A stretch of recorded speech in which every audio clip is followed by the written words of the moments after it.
Hey folks, so for today's Your Questions Answered, I wanted to tackle a subject which a lot of you have been asking about for the last few months, actually, since the end of the season, over the winter on my social channels, and ever since we started really on the YouTube channel. I've had a ton of questions in about it, asking for my opinion on it, asking what's going on. So I didn't want you to think that I was ignoring you. I didn't want you to think that I was ignoring the subject either. I just wanted to take a bit of time to process my thoughts on it and really figure out what I wanted to say. So here we go.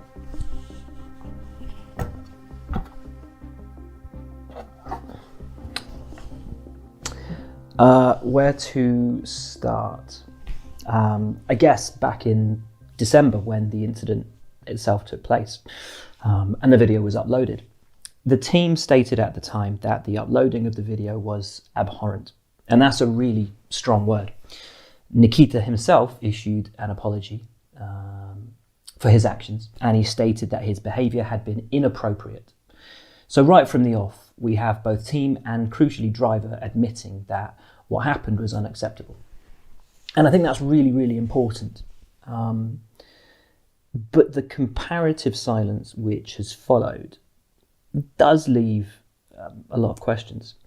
One of the biggest, I think, followed a column that 벅s턴의 Steiner wrote for the Race website, in which he reiterated that the team was in no way saying that what Nikita had done was okay, nor were they letting him get away with it. They were going to educate him, that he needed to grow up, and that harsher sanctions would occur should anything like this happen again.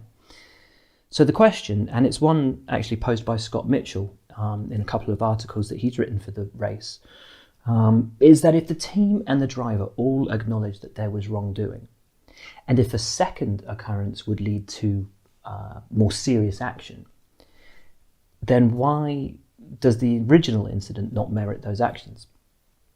And crucially, if Nikita's genuinely sorry for the behaviour which he described as inappropriate, then why has he deleted all evidence of his apology? Gunther's spoken of Nikita's need to grow up.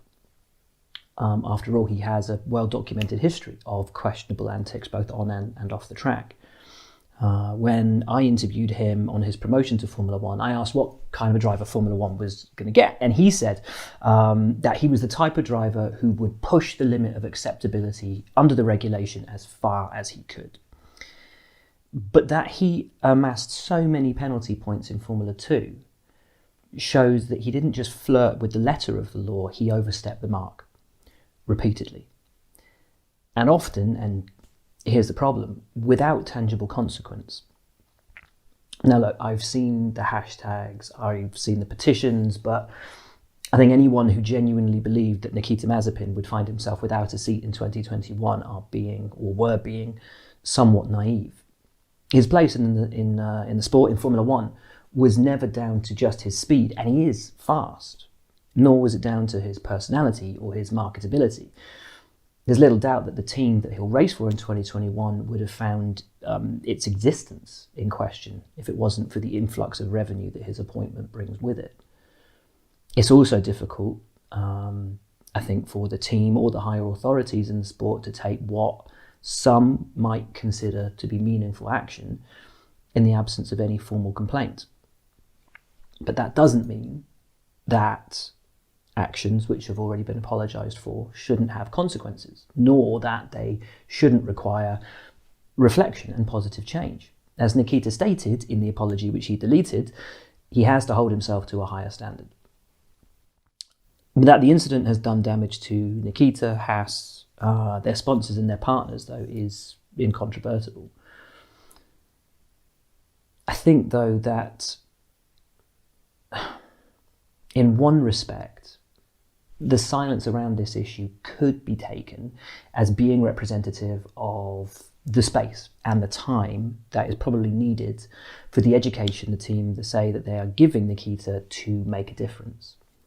But at the same time, that silence also risks promoting a belief in some quarters that maybe it's not being dealt with.